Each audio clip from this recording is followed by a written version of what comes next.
mendatangkan keberlimpahan kekayaan. Islam mendorong agar supaya kita dikasih subur sama Allah, banyak ajarannya.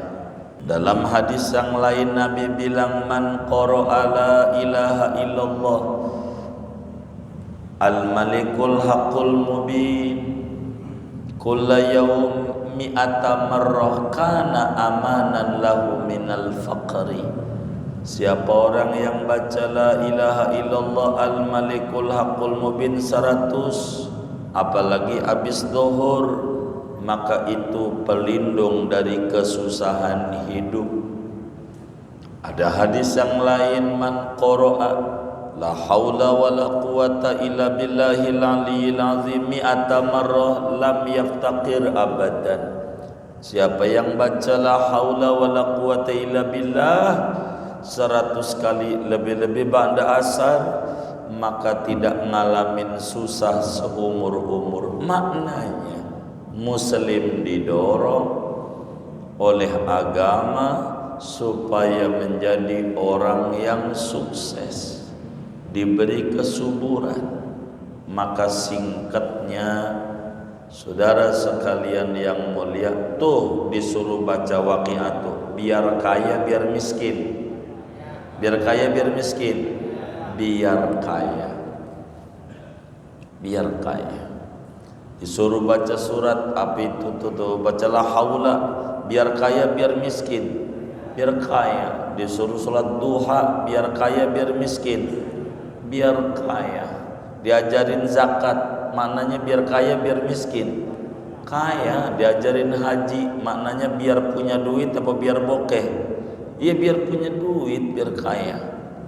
Itu diajarin tuh sama Nabi.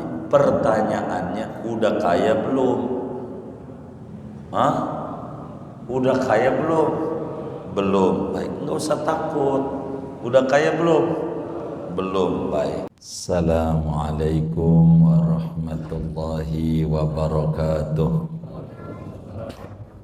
Bismillahirrahmanirrahim. Alhamdulillahi rabbil alamin. Wassalatu wassalamu ala sayyidina Muhammadin wa ala alihi wa sahbihi ajma'in. Qala al-Imam al-Ghazali rahimahullahu ta'ala wa nafa'ana bihi wa bi barakati ulumihi wa ghafara lahu wa li masyayikhihi wa li masyayikhina amin. Wa ma'a hadza fad dunya mazra'atun lil akhirati.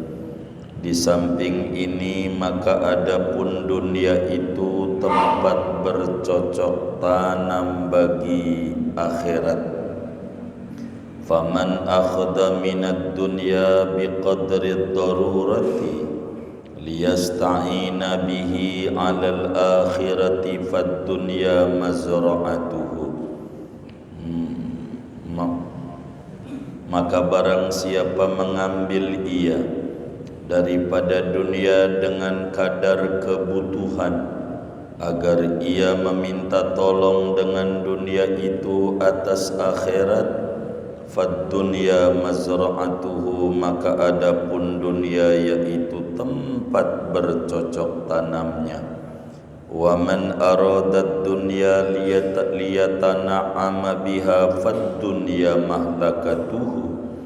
Barang siapa menginginkan ia akan dunia agar supaya ia bersenang-senang dengan dunia, fad dunya mahlakatuhu, maka adapun dunia yaitu tempat kebinasaannya. Wallahu a'lam bishawab. Kita bedah dulu, saudara-saudara sekalian yang mulia. Pertemuan yang lalu dijelaskan bahwa pangkal segala macam kerusakan yang ada di muka bumi, orang ngiri, orang dengki, orang sombong, orang pamer, begitu seterusnya daripada akhlak yang tercela, penyebabnya adalah hubbud hubbud dunya, agar kita mengerti supaya paham betul apa itu hubbud dunya, maka kita harus fahami betul-betul apa yang dimaksud dengan hubbud dunya. Ra'su kulli syaqawah, amat sangat mencintai dunia itu pangkal segala kejahatan. Sementara ada hadis yang lain, Rasulullah sallallahu alaihi wasallam menyatakan ad-dunya mazra'atul akhirah. Dunia itu tempat bercocok tanam akhirat. Yang dimaksud dengan hubbud dunya, saudara, adalah apa saja yang kita tidak ada manfaat untuk akhirat. Segala sesuatu yang kita punya tidak ada manfaatnya untuk akhirat, itulah disebut hubbud dunia.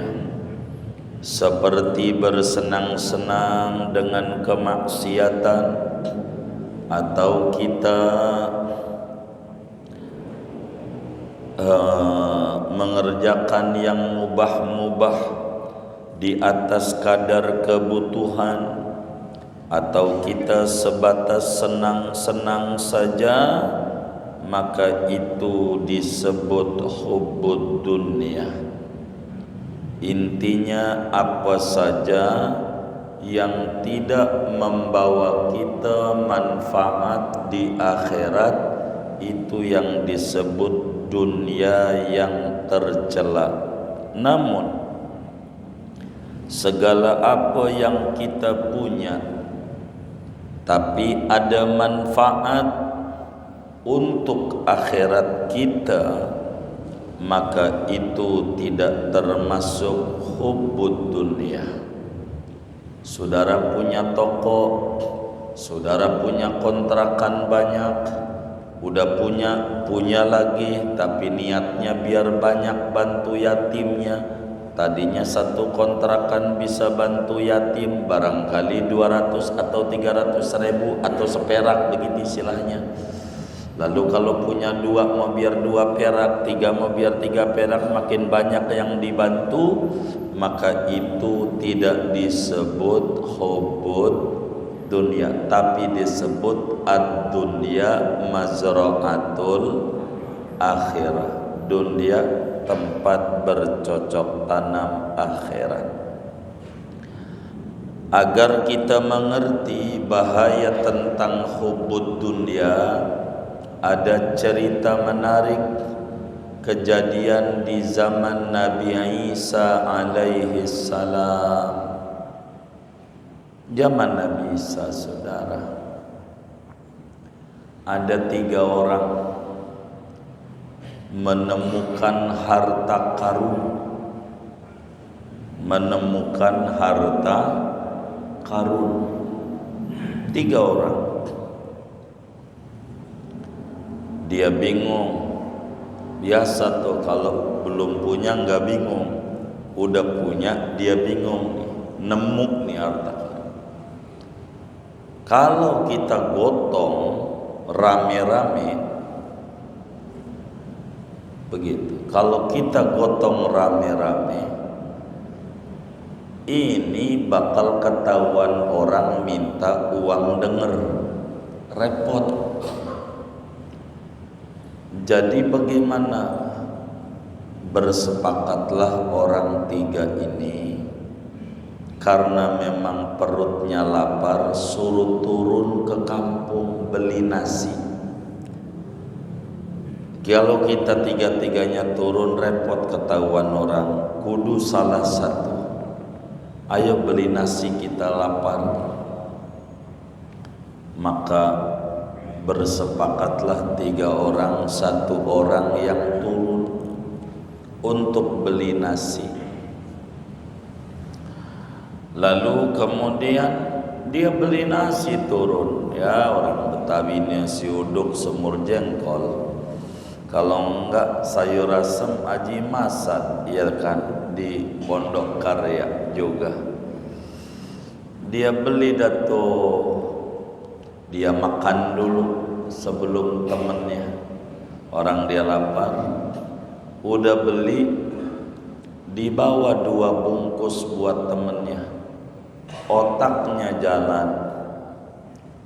Kalau kita emas ini dibagi 3 kan dikit, mendingan buat gua semua aja. Begitu tuh otaknya mulai mikir. Akhirnya dia ingat, saya harus datang nih ke toko racun tikus. Jadi dia pergi ke warung racun tikus, dikasih tuh bumbu tambahan nasi plus racun tikus, biar semuanya buat diri sendiri. Udah dibawa ke atas gunung, di mana temennya nungguin. Yang 2 ini juga ngobrol berdua. Kata yang 2 ini, kalau kita bagi 3 ama bagi 2, kan gedean bagi 2 ya, begitu. Iya juga sih. Kalau bagi 3 dikitan, kalau bagi 2 kan banyakan. Jadi gimana? Lu duduk aja di sini, gua ngumpet, dia datang, gua getok, kan mati. Kalau dia mati, kita bisa bagi 2. Kata temannya, ide yang bagus, biar kita banyakkan. Dia datang tuh ke gunung. Orang itu bener, tanya teman, mana teman kita, kok lu sendiri? Dia lagi ke belakang, katanya kebelet pengen pipis. Nah duduk, dia lagi depan langsung pancung aja di belakang, cus mati. Pas mati, kata temennya berdua, ini gedean kita enggak jadi dibagi 3, bagi 2 dah. Sebelum kita bagi 2, kita nikmati makan dulu, perut kita lapar. Makan saudara, makan. Habis makan mati, keracunan pakai racun tikus. Tuh dunia tuh kayak begitu tuh, begitu dunia nggak benar.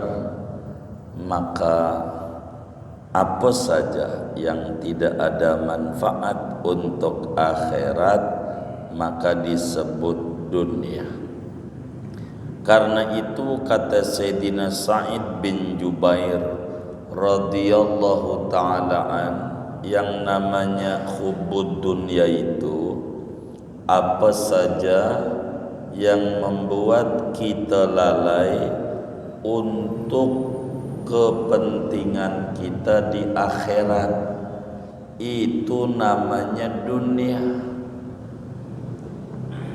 Apa saja yang membuat kita lalai, kagak ingat kepentingan kita di akhirat, itu disebut dunia, dan mencintainya disebut hubbud dunia. Akan tetapi duit kita, harta kita yang tidak membuat kita lalai kepentingan di akhirat, itu namanya bukan dunia, namanya mata'ul balagh, yaitu bekal menuju akhirat buat kepentingan kita. Karena itu Islam mendorong umat ini biar enggak susah. Ada ajaran dalam Islam zakat, itu maknanya supaya muslim sukses di dunia dan sukses di akhirat. Fid dunya hasanah fil akhirati hasanah. Ada ajaran wakaf, ada ajaran sedekah, ada ajaran haji, ada ajaran umroh. Begitu seterusnya, itu mendorong supaya muslim itu menjadi orang yang sukses. Ampe Nabi kita Muhammad sallallahu alaihi wasallam ngajarin kepada kita, tiap malam suruh baca surat Al-Waqi'ah. Kata Nabi, man qara'al waqi'ata kulla lailatin lam tusibhu faqatun abadan. Siapa orang yang baca surat Waqi'ah saban malam enggak pernah pray, maka enggak bakal ngalamin susah hidup seumur-umur. Dalam hadis yang lain berbicara solat duha, solatul duha tajlibur rizqa. Solat duha yang kau kerjakan itu, apalagi 4 rakaat, mendatangkan keberlimpahan kekayaan. Islam mendorong agar supaya kita dikasih subur sama Allah. Banyak ajarannya.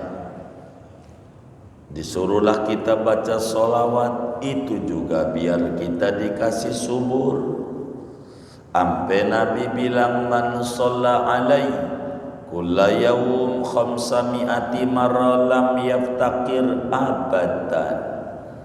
Barang siapa membaca sholawat kepadaku 500, dikredit habis sholat 100 dohor, asar, maghrib, isya, subuh, maka tidak akan ngalamin susah seumur-umur. Dalam hadis yang lain Nabi bilang, man qara'a la ilaha illallah al-malikul haqqul mubin kulla yawm mi'ata marrah kana amanan lahu minal faqri. Siapa orang yang baca la ilaha illallah al-malikul haqqul mubin 100, apalagi habis zuhur, maka itu pelindung dari kesusahan hidup. Ada hadis yang lain, man qara'a la haula wala quwata illa billahil aliyyil azim mi'ata marrah lam yaftaqir abadan. Siapa yang baca la haula wala quwata illa billah 100 kali, lebih-lebih ba'da asar, maka tidak ngalamin susah seumur-umur. Maknanya muslim didorong oleh agama supaya menjadi orang yang sukses, diberi kesuburan. Maka singkatnya, saudara sekalian yang mulia, tuh disuruh baca Waqi'ah tuh, biar kaya biar miskin, biar kaya biar miskin, biar kaya, biar kaya. Disuruh baca surat apa itu tuh, bacalah haula, biar kaya biar miskin, biar kaya. Disuruh salat duha, biar kaya biar miskin, biar kaya. Diajarin zakat, maknanya biar kaya biar miskin, kaya. Diajarin haji, maknanya biar punya duit apa biar bokeh? Iya biar punya duit, biar kaya. Itu diajarin tuh sama Nabi. Pertanyaannya, udah kaya belum? Hah? Udah kaya belum? Belum. Baik, enggak usah takut. Udah kaya belum? Belum. Baik. Maka kalau belum, ada alternatif doa dari Nabi. Nabi ajarin doa begini, Allahumma ahyini miskinan wa amitni miskinan Wakhsyurni ghadan ma'a zumratil masakin. Nih baca doa ini. Kenapa baca doa ini? Ya Allah, hidupkan saya miskin, matikan saya miskin. Doa ini nih kenapa kudu dibaca? Minta kaya dikasihnya miskin. Dibalik minta miskin, cuman takut manjur. Takut apa? Manjur. Lah kenapa yang tadi enggak takut manjur? Kan begitu. Kudu yakin. Begitu. Dibalik minta kaya dikasih miskin. Sesekali dibalik doanya minta apa?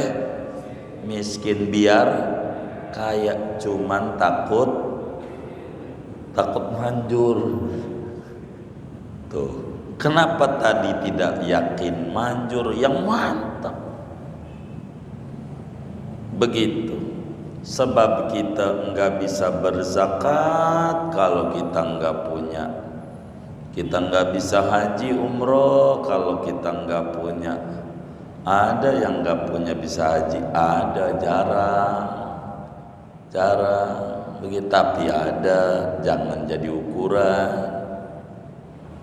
Karena itu kata Nabi, ni'mal aunu ala ta'atillah al-mal. Sebaik-baiknya penolong untuk taat kepada Allah harta. Begitu itu Nabi. Dalam hadis yang lain, ni'mal aunu ala taqwa ad-dunya. Sebaik-baik penolong untuk takwa dunia. Singkatnya saudara, dunia itu apa saja yang menyebabkan kita jauh dengan Allah. Tadinya kita bujangan, rajin ibadah. Pas punya bini kagak ibadah. Tuh bini namanya dunia. Tadinya kita rajin banget ibadah, pas punya anak kita kagak ibadah, jauh dengan Allah. Tuh anak namanya dunia. Tadinya kita rajin ngaji, pas punya motor borong ngaji, ngetrek mulu di sektor 7. Yang kayak begitu tuh motor namanya dunia. Apa saja yang membuat kita lalai dengan Allah, membuat kita jauh dari Allah, itu dunia. Tapi kata Imam Ghazali, meski begitu Nabi sallallahu alaihi wasallam bersabda, ad-dunya mazra'atul akhirah. Dunia ini kata Nabi tempat bercocok tanam akhirat. Artinya nanamnya di sini, panennya di akhirat. Nanamnya di dunia, yang kita kerjakan semuanya tanaman. Kita sedekah, kita zakat, kita apa aja, itu semuanya tanaman. Nanti panennya di akhirat. Andai dengan kita berbuat baik, lalu kemudian kita dikasih subur sama Allah, maka bonus bukan balasan, gaji tetap di akhirat. Sebab dunia tempat bercocok tanam akhirat.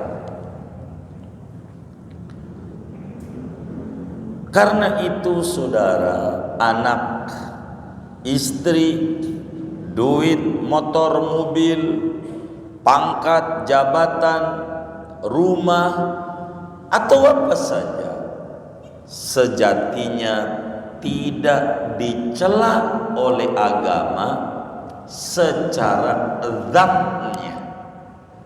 Anak secara zatnya enggak dicela.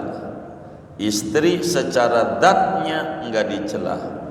Duit mau banyak kayak apa secara zatnya enggak dicela. Begitu seterusnya, jabatan tidak dicela. Dicelanya pada menfungsikannya ke jalan yang membuat jauh dengan Allah. Coba direnungi betapa Nabi dalam hadis yang sahih menyatakan, idza mata ibnu Adam in qata amalu illa min salas, di antaranya waladin solihin yad'ulah. Bila manusia mati udah nggak bisa ibadah, putus aktivitasnya. Yang tadinya sholat nggak bisa sholat, yang tadinya puasa nggak bisa puasa, udah mati. Kecuali 3, salah satunya anak. Kalau punya anak yang soleh, itu untung dia. Berarti anak yang soleh bukan dunia. Inilah mazra'atul akhirah. Kalau kita punya anak yang soleh, enak. Kita mati dia ngaji, kayak bapak-bapak nih pada ngaji, orang tuanya meninggal dunia, udah dikubur, nyengir, senyum, ya Allah, enggak sia-sia gue mati. Anak gua ngaji nih, cahayanya terang banget. Nih yang orang tuanya meninggal dunia, apa ibunya, apa bapaknya, apa muanya, nyengir di kuburnya, senyum. Kenapa? Punya anak yang soleh. Mau doa mau tidak, ngajinya aja udah girang. Nih anakmu malam Selasa ngaji banda maghrib, nih ganjarannya. Kenapa? Karena kita hasil usaha dia malam-malam. Jadilah kita, maka apa yang kita lakukan akan dapat bonus dari Allah. Tuh anak yang soleh begitu. Cuman gak sama ganjarannya. Kadang rada redup, makanannya juga itu orang tua dikubur. Ya Rob, kok ngapa ini rada redup, ganjarannya dikit? Anakmu ngaji mau ngaji tapi ngantuk. Tapi ya dikit, orang ngantuk kan redup, bener nggak? Maka redup juga begitu. Jadi kita harus semangat ngaji begitu. Istri, kata Nabi, apa saja yang kau infakkan di jalan Allah, semuanya dapat ganjaran, termasuk duit makanan yang dimakan oleh bini kita. Ganjaran gede. Makin gede ngasih bini, makin gede ganjaran di mata Allah. Kasih yang gede. Begitu. Saudara punya duit banyak, beliin kalung segede rantai kapal feri. Bener nggak? Gitu. Begitu. Enggak ada yang namanya laki pengen menyengsarakan bini, enggak ada. Cuman belum ketemu jalannya doang. Pengen kayak orang-orang tuh bagi duit sama bininya sehari 5 juta, 10 juta, pengen. Cuman belum ketemu. Baru dapatnya 20.000, 50.000, udah bini syukuri aja, doain lakinya. Jangan disumpahin. Tuh mau disumpahin, po, aduh laki gua geblek, banget geblek. Ya Allah, geblek tuh bahasa Betawi parah. Itu rajanya goblok. Goblok aja udah jelek. Nah, di atas goblok ini geblek, saudara. Begitu, itu parah. Enggak digeblek-geblek aja udah susah dia dagangnya. Ditambah sama bininya dikata geblek, ya tambah susah. Ampe ngebit aja kalah mulu. Gojeknya ngebit. Ini tangan sialan dikata. Tuh begitu, gara-gara digeblek-geblekin tuh dia ama punya bini. Cuman tuh perempuan gak sadar lakinya dikata geblek. lah malam dia tidur tuh sama orang geblek. Lah kalau yang tidur sama orang geblek, orang ya bininya geblek juga, jadi tambah payah. Enggak boleh. Apa yang kita kasih bini itu ganjaran besar, gede ganjarannya, beneran. Jangan pelit-pelit ngasih bini, kasih yang gede, begitu. Biar girang dia. Dia udah nyuciin baju kita, nganterin anak kita sekolah, kasih yang rada gedean, nih mah, nih, begitu. Kasih yang kayak begitu, kasih. Tapi ingat, dalam ngamalin ajaran agama itu kudu sabar. Enggak bisa agama ini enggak sabar. Kalau saudara pulang dari ngaji langsung aja kasih duit sama bini, nih mah kasih 5 juta. Udah bininya bakal nyap-nyap, pasti ada maunya nih. Seumur-umur enggak pernah nih ngasih duit kayak gini nih. Sekarang aja ngasih, pasti lu mau kawin lagi. Tuh salah lagi. Ngamalin ajaran agama tuh begitu, saudara. Kudu sabar.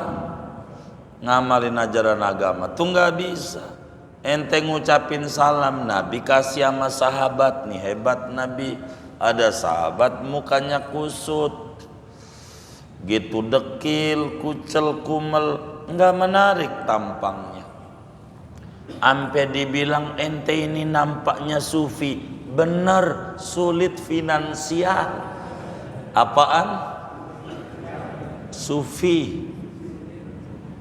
Iya, begitu. Kata dia, bener Nabi, payah banget kayaknya duit nih sama gua musuhan. Kayaknya gedek banget sama gua, susah. Kata Nabi, kalau kau pengen dikasih subur, masuk rumah pakai kaki kanan, keluar rumah kaki kiri. Baca salam kepadaku dulu, salam, baca begitu. Assalamu alayka ayyuhan nabiyyu wa rahmatullahi wa barakatuh. Baca salam sama Nabi. Atau salamnya begini, as-salatu wassalamu bi adadi ma fi ilmillah alayka wa ala alika ya sayyidi ya Rasulullah aghithni sari'an bi izzatillah. Terserah. Dah yang gampang aja, assalamu alayka ayyuhan nabiyyu wa rahmatullah wa barakatuh. Ke kanan begitu, assalamu alayna wa ala ibadillahis sholihin. Salam dah sama bini, tok assalamualaikum, begitu salam, begitu.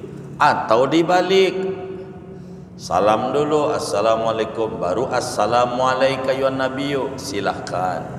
Habis itu baca surat kulhu sekali, jangan tinggal ya, begitu kata Nabi. Dibaca setiap masuk rumah, salam sama Nabi, baca kulhu, salam sama Nabi, baca kulhu, kakinya kaki kanan. Enggak berapa lama lagi orang ini udah gagah, jalannya juga udah tegak, yang tadinya miring-miring. Berarti udah apa tuh? Udah subur ya, udah punya duit ya. Tuh, Nabi ajari. Nah, salam kepada keluarga begitu, kudu sabar. Assalamualaikum, dibuka. Astagfirullah, jadi laki ngagetin bini tuh. Pengen ngamalin ajaran agama masih disalahin, istighfari. Begitulah dalam ngamalin ajaran agama tuh kudu sabar. Ampe diajarin bini masak, puji, walaupun kagak enak, puji. Itu ganjarannya besar. Mau ngamalin lagi, dia pulang dari ngaji maghrib, ke rumah udah disiapin makanan. Oh dia makan, selesai makan, subhanallah, ini makanan nikmat banget, luar biasa. Itu bini lagi duduk diri, sejak bujak dari zaman Kibenen, gua masakin lu, nggak pernah muji. Ini tetangga sebelah aja yang janda, yang ngirimin lu puji. Tuh, salah lagi. Ngamalin ajaran agama itu kudu sabar. Emang begitu. Begitu. Bini kalau dia solehah bukan dunia tapi akhirat. Kalau dia solehah akhirat bukan dunia. Begitu. Begitu juga motor, mobil, rumah. Kalau kemudian saudara punya motor tambah rajin ibadahnya bukan dunia. Kalau saudara punya duit tambah rajin ibadahnya bukan dunia. Kalau saudara punya rumah tambah getol ibadahnya bukan dunia. Makanan, minuman, apa aja begitu, apa aja begitu, bukan dunia. Kalau niatnya ibadah. Sampai tidur. Sayyidina Mu'ad bin Jabal, sahabat Nabi, beliau bilang begini, kata Sayyidina Mu'ad bin Jabal,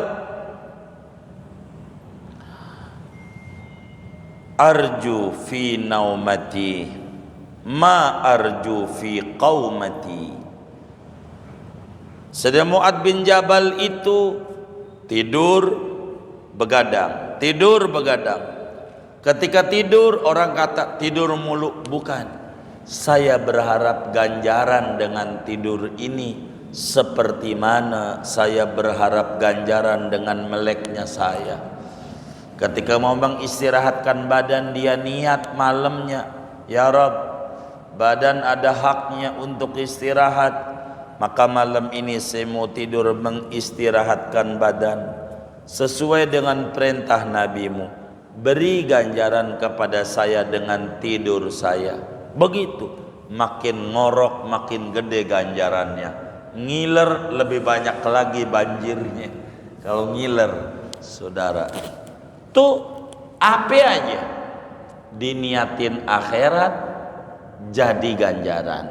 Karena itu kata Imam Ghazali, faman akhoda minad dunya biqadri darurah yasta'inu biha alal akhirah fad dunya mazra'atuhu.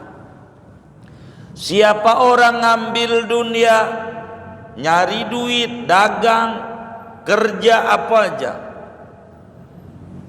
diambil sesuai kebutuhan untuk membantu keselamatan di akhirat, maka dunia adalah tempat bercocok tanamnya.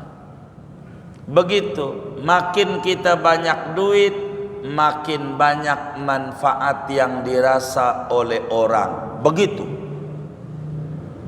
Itu namanya dunia bercocok tanam akhirat.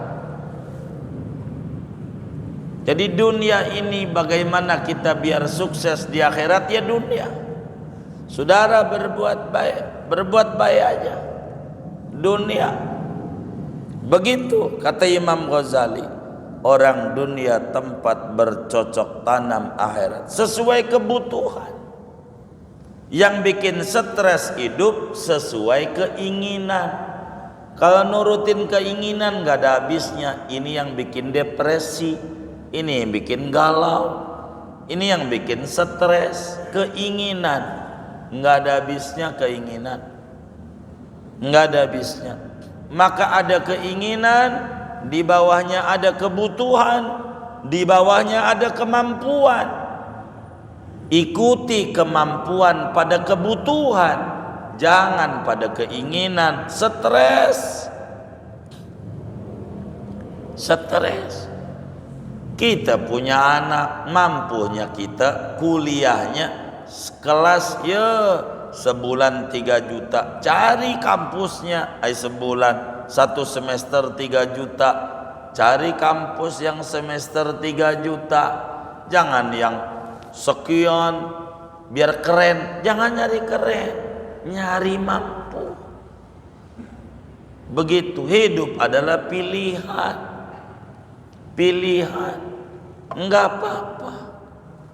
Cari sebatas kemampuan, jangan keinginan, stres. Sesuai kemampuan. Kita punya duit 2 juta, bolehlah kita kalau pengen makan daging sapi beli ke pasar 2 juta. Tapi kita punya duit 20 ribu, pengen makan daging sapi, boleh, tapi belinya Royco, rasa daging ya 20 ribu.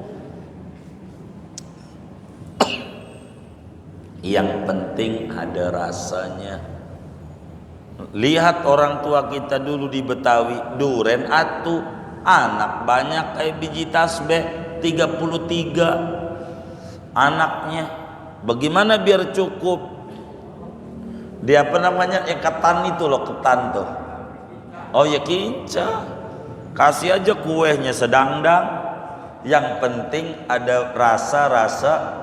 Tuh orang dulu biar cukup. Begitu.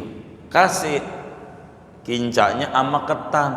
Ketannya yang banyak. Lah makan ketannya aja udah kenyang. Bener nggak? Begitu. Tuh orang dulu cerdas.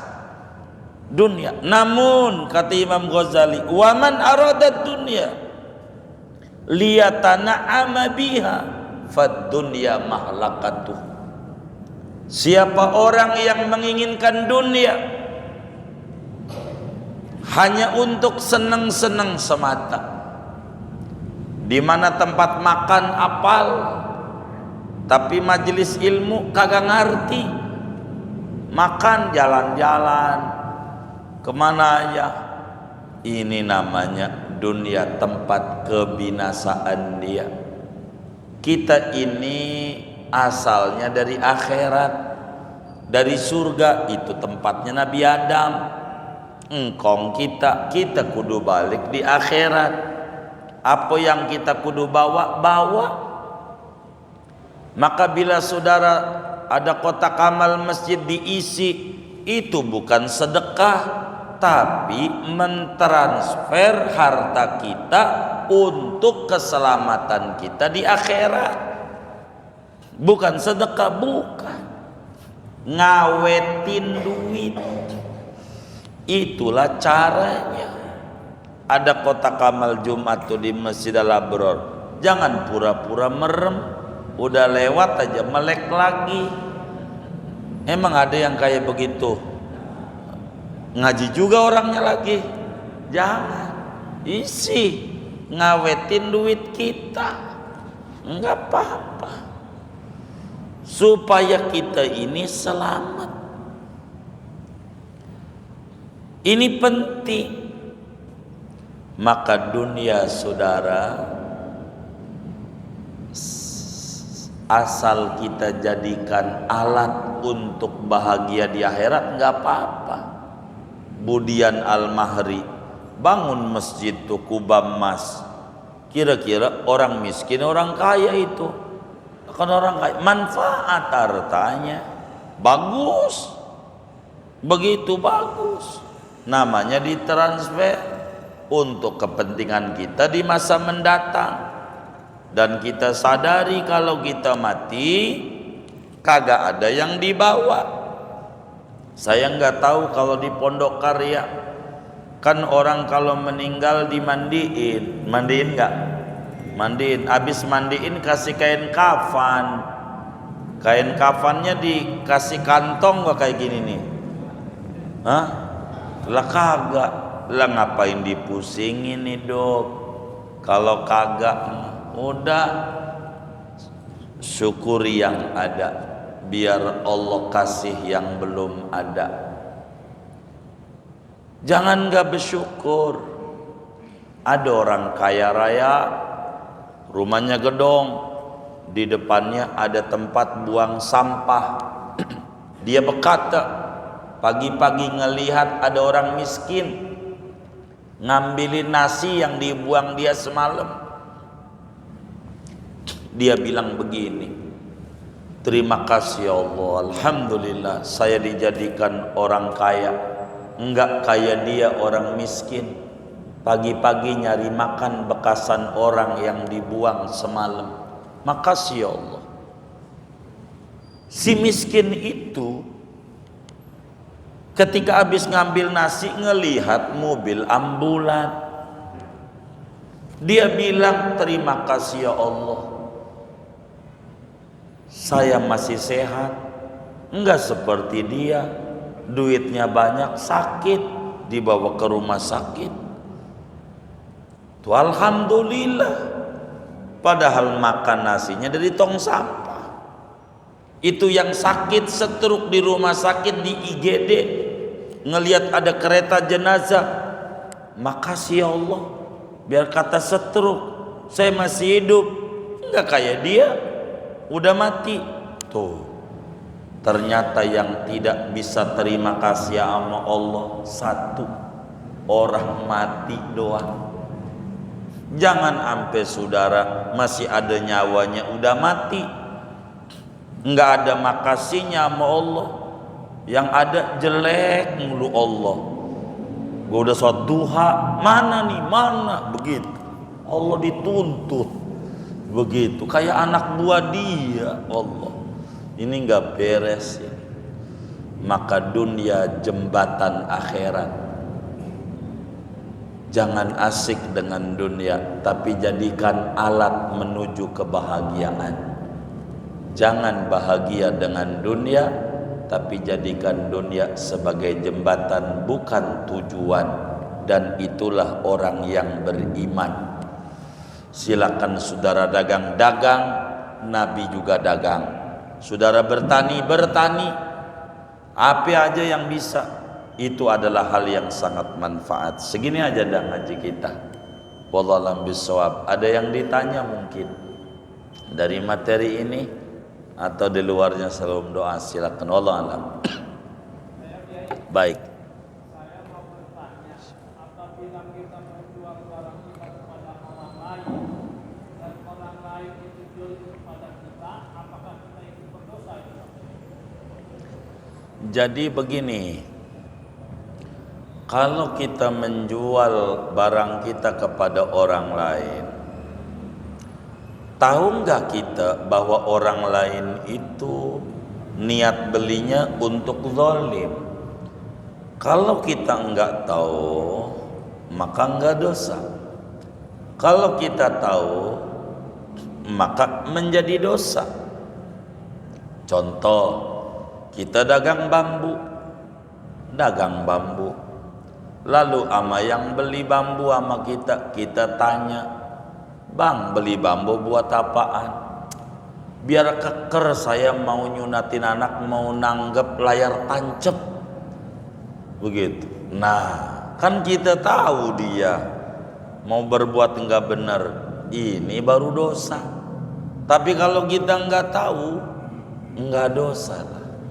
Iya, enggak dosa. Kalau dosa repot. Kita dagang nasi, mana yang makan itu habis itu nyolong lagi, ya kita masuk neraka mulu. Kita dagang baju, mana baju yang kita jual itu dia pakai buat nyolong lagi, ya kita dosa. Ya dosa semuanya. Maka tidak, kalau kita tidak niatan membantu kezaliman, kecuali kita niatnya membantu kezaliman. Sama kayak nyoblos pilkada. Nah, ononya korupsi, berarti kita yang nyoblos dosa, ya kagak. Kalau kita dosa, ya ini repot. Kita kan punya husnudzon, nih orang benar, maka saya milih dia. Kalau nggak benar urusan dia sama Allah. Nanti kita kagak milih-milih, rugi kita. Nggak begitu. Wallahu a'lam.